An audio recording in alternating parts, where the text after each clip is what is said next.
So hi everyone, I wanted to do was to create a lecture on the first part of class. So I wanted to talk about the rhetoric and argument part of class because that's really what the focus of our class is. Students generally love the rhetoric and argument part of class because it's always lots of fun. But there's a couple of things that we have to do. Before we can get into argument, we have to look at rhetoric because rhetoric and argument are linked. You can't have one without the other. So what I want to do in this lecture is just kind of introduce students to rhetoric. And if I were teaching a ground class right now, I'd ask students, okay, let's define the term rhetoric. And I generally kind of get three responses from students. I'd get the first response that I'd get those students who say they never heard the term rhetoric before.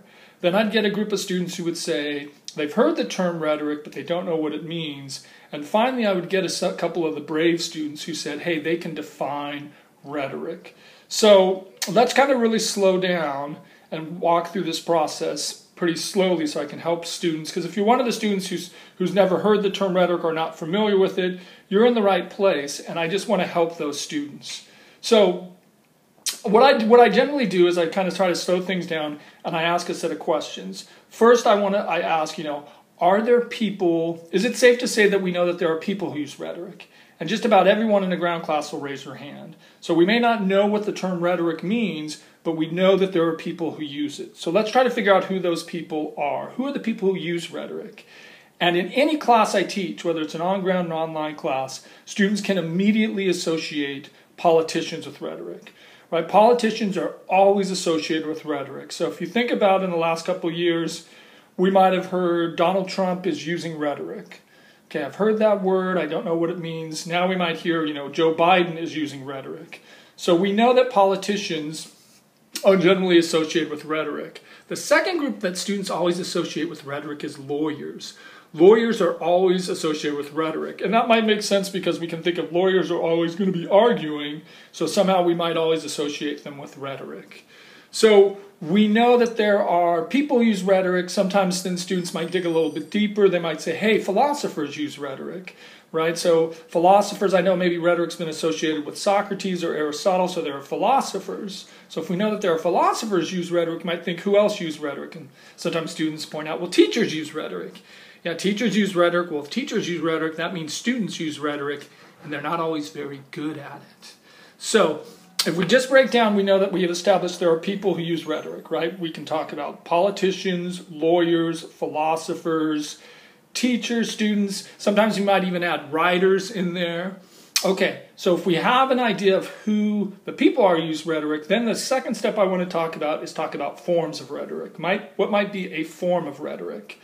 So I always use the example, and I want you to imagine that right now, if we know that politicians use rhetoric, right now imagine next to me, here comes former President Barack Obama. And we know that Obama is going to use rhetoric. I would ask students, what is he doing? And so students will be saying, well, he'll be talking. Well, let's get a little more specific. What's he doing? He's talking, he's giving a speech. Okay, so a speech can be a form of rhetoric. And then I might ask the question, well, how many people have seen Obama live in person give a speech? And sometimes I used to get students who would raise their hands. Some students had served in the military and seen Obama speak. Also, Obama's been out of office for 8 years. So I might say, how is it possible that, most people haven't seen Obama speak live in person, but they've seen him speak? And then students will say, well, TV, right? Well, then that means TV is a form of rhetoric. Well, if TV is a form of rhetoric, what else might be a form of rhetoric? Radio. Radio might be a form of rhetoric. You might also think of things like the internet. We might think of things like Facebook. So technology can be a form of rhetoric.